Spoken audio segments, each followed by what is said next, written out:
अत्याचार किए जा रहे थे, किसानों के ऊपर जो कर लगाए जा रहे थे, उनके खिलाफ आंदोलन की शुरुआत की।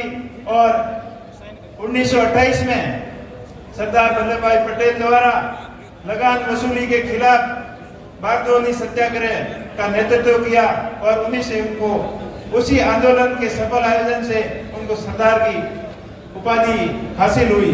लेकिन आज की भारतीय जनता पार्टी की सरकार जो किसान हितैषी सरकार अपने आप को बताती है, लेकिन बहुत वादे किए उन्होंने किसानों की आय दुगनी के लिए हो, चाहे किसानों के कृषि बीमा क्लेम की बात हो, और खुद प्रधानमंत्री यहाँ जब 2014 के अंदर बालोतरा के अंदर आए थे तो अपने को बड़े बड़े सपने दिखाए थे कि मेरे किसान भाइयों कि गुजरात के अंदर आम और अंगूर हो सकते हैं तो बाड़मेर के अंदर क्यों नहीं हो सकते। लेकिन उन बातों का क्या हुआ, मैंने लोकसभा के अंदर भी उनको उन्हीं की बात याद दिलाई, लेकिन उनकी कान के ऊपर जूं भी नहीं रहती। उनको तो खाली झूठ बोलना और इतने कॉन्फिडेंस के साथ में बोलना कि प्रत्येक बात उनको चस लगे, ये बीजेपी की हमेशा नीतियां रही है। हमें एकजुट होने की जरूरत है। और जो बीजेपी ने जो झूठ फैलाया है, जो सोशल मीडिया के माध्यम से, अलग अलग प्लेटफॉर्म के माध्यम से और पत्रकारिता के माध्यम से हर तरीके से उन्होंने अपने आप लोगों को कब्जे में ले रखा है। कहीं ईडी और सीबीआई का डर बता के लोगों को डराते हैं, कहीं किसी प्रकार की हरकतें करते हैं। अलग अलग तरीके से लोगों को डराकर भय और भ्रष्टाचार का जो माहौल प्रदेश के अंदर जो बना रखा है, उसके खिलाफ अपने को आवाज उठाने की जरूरत है, मजबूती लाने की जरूरत है, क्योंकि ये आवाज कांग्रेस पार्टी ही उठा सकती है। कांग्रेस पार्टी देश की सबसे पुरानी पार्टी है और जो भी देश इस स्थिति तक पहुंचा है वो कांग्रेस पार्टी की नीतियों की वजह से पहुंचा है। कांग्रेस पार्टी ने देश को बनाया, देश को बढ़ाया, लेकिन हमेशा बीजेपी ने देश को तोड़ने की कोशिश की।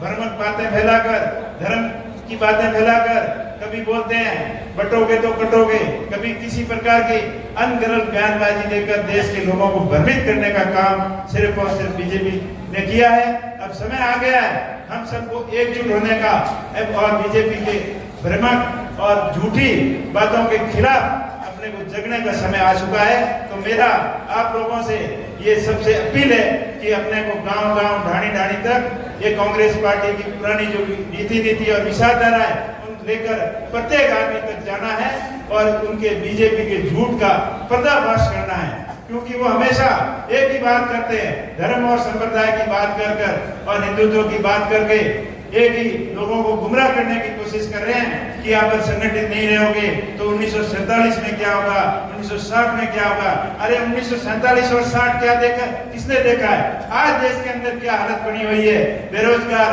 रोजगार के लिए दर दर की ठोकरें खाने को मजबूर है। किसान कर्जदार होता जा रहा है। किसानों की आय दुगनी की करने की बात तो दूर गई, लेकिन किसानों की लागत आज कई गुना बढ़ गई है। इसकी तरफ कोई ध्यान नहीं दे रहा है। देश के संत लोग, मुट्ठी भर लोग बहुत ज्यादा धनवान और अमीर होते जा रहे हैं। यही बीजेपी की हमेशा नीति रही है। लेकिन जो कांग्रेस की सरकार ने पीएसयू पब्लिक सेक्टर की जो कंपनियां बनाई, जो जिन्होंने देश को उत्थान के लिए महत्वपूर्ण योगदान दिया, आज वो कंपनियां के गले घोटे जा रहे हैं। वो कंपनियां कंगाली के कगार पे जा रही है। चाहे बीएसएल की बात करो, चाहे बीएसएनएल की बात करो, चाहे कोल इंडिया की बात करो, चाहे इंडियन रेलवे की बात करो, प्रत्येक देश की सबसे बड़ी कंपनियां जो पब्लिक सेक्टर की कंपनियां हैं उनकी हालत बद से बदतर होती जा रही है और खाली अपने को धर्म और इसके संप्रदाय के नाम पर लोगों को बांटने का काम किया जा रहा है। हमें जरूरत है सचेत होने की, हमें जरूरत है जागने की और कांग्रेस पार्टी की रीति नीति और विचारधारा जन जन तक पहुंचाने की। कांग्रेस पार्टी वो पार्टी है जो देश का भला कर सकती है, युवाओं को रोजगार दे सकती है और किसानों को उत्थान कर सकती है। किसान कल्याण के लिए उन्होंने कई महत्वपूर्ण योजनाएं लेके आए। हरित क्रांति उनके समय में आई, बड़े देश के अंदर बांध बनाए, बड़ी नहरें बनाई, लेकिन पिछले 10-11 साल के अंदर खाली बातों के अलावा कुछ नहीं हुआ। बातें खूब की गई कि नदियों से नदियों को जोड़ देंगे, किसान के हर खेत तक पानी ले आएंगे, हर घर को बिजली देंगे, हर घर पक्का मकान होगा, लेकिन वो बातें खाली बातें ही रह गई। खाली खोखली बातों से अब देश का प्रत्येक युवा, प्रत्येक नागरिक जाग चुका है और हमें जरूरत है और अधिक सचेत होने की। हमें जरूरत है किसानों को उत्थान करने की।